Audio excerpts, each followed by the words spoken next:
you seem to have a knack to be able to drag yourself out of the philosophy and get yourself into action. There's not too much mental masturbation that goes on. So let's say that there's someone who's listening to this podcast, thousands of people that are listening who are that person. Millions.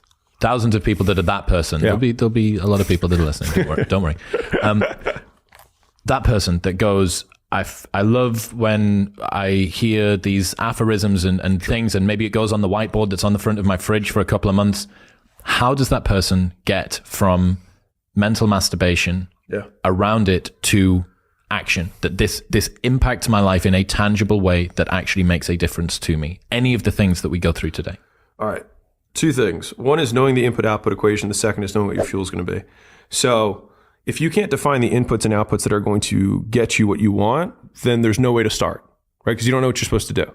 So you have to define it down to like the most basic first action. So it's like, if I want to start creating content, then it means I have to post something. If it means I have to start doing I always think in terms of business because that's what I'm in. But like, I'm either doing a cold reach out, I'm doing a cold call, cold email, cold DM, whatever that is. I have to make a piece of content. I have to post it. I have to make a podcast. I have to make a YouTube video. I have to make a short, whatever that is, make a blog post.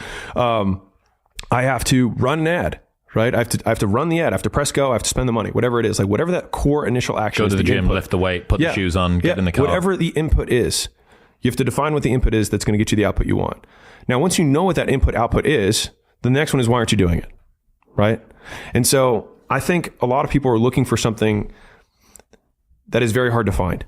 And then they attribute their lack of success or lack of action because they don't have passion or motivation. Right?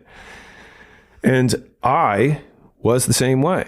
And so the short story around this was that I watched all the TED Talks in college. Like that was like what I was like, I'm not watching YouTube, I'm watching TED Talks. And I was like, and then I realized, and then I heard the term mental masturbation and I was like, oh, that's definitely what I'm doing. I was like, my life hasn't changed at all. And then I got my job, so out of college, and I would read all the self-help books. I read like every night. That's all I did. I just read all these self-help books. And I found one of them that said, there are people who are wantrepreneurs and entrepreneurs. And I remember hearing that word wantrepreneur, and I was like, it made me feel sad. I was like, I don't want to be fucking wantrepreneur. I was like, I'm not some bitch. Like, but I was like, but what if they're right? I am a wantrepreneur. I'm not an entrepreneur. I want to be one, and I'm not. And from that point, it took me 6 months to quit my job to actually decide to do the entrepreneurial thing. And there are many things that contributed to me being able to leave. And I think a lot of it's not like people are looking for one thing. It might be a big bag of whys, a lot of them, right? That add up together to be above your action threshold. And I think in the early days, people are looking for the big carrot. They want the big vision. They want the big passion, but they don't have it. But I'll give you the first rule of entrepreneurship that I have learned, which is use what you have. And a lot more people have pain. A lot more people have anger. A lot more people have shame. And if you can use that as your gas in the beginning, you'll eventually get to a point where you can get out of that loop and then find something that you are really passionate about. But if you can't tie your shoes, you can't lift the weight, you can't send the DM, then you have to start with whatever you have. And so for me, it was hatred of my current existence. I hated being an entrepreneur. I hated being a wannabe. I hated being one of those people who like talked about all the things they were going to do and didn't do anything. I hated living the life that my dad wanted me to live. I was his bitch. That's what it was. I was his bitch. I was living his dreams out, not mine. And that was, led to that other tweet, which was, sometimes your parents' dreams have to die in order for yours to live. And for me, I realized that the idea that my father had of me as his son, that image had to die in order for the image of myself that I wanted to be to live. Because I kept trying to quit my job and go be an entrepreneur. And every time I'd have the conversation, he'd be like, come over, we'll talk about it, we'll have dinner, and he'd always talk me off the ledge. It was always over and over again. Good salesman. Yeah. Or great authoritarian. You don't need to persuade when you have compliance. And so everybody has that person, or it might actually be somebody who's talking you off the ledge, or it might just be a voice in your head. It doesn't really matter, because that voice in person that only happened once or twice probably keeps talking to you when you're at home.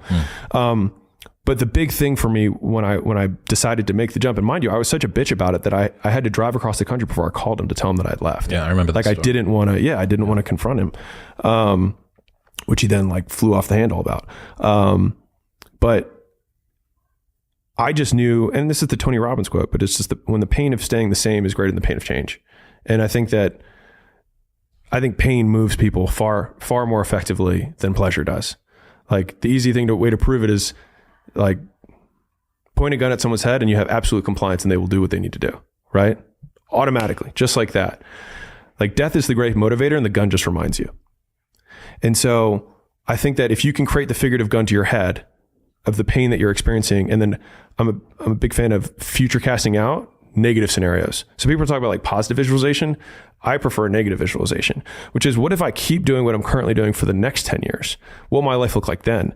That usually takes my current pain and then just magnifies it. And then that allows me to get my action threshold high enough that it goes over the edge so that I can take that first move. And so if you know what the inputs, outputs are of what you need to do, the guy who has the little quote on his wall, and you figure out whatever fuel you've got, not the one you wish you had, but the one you've got, and you use that to do the first input, you've crossed the line. You're in the game.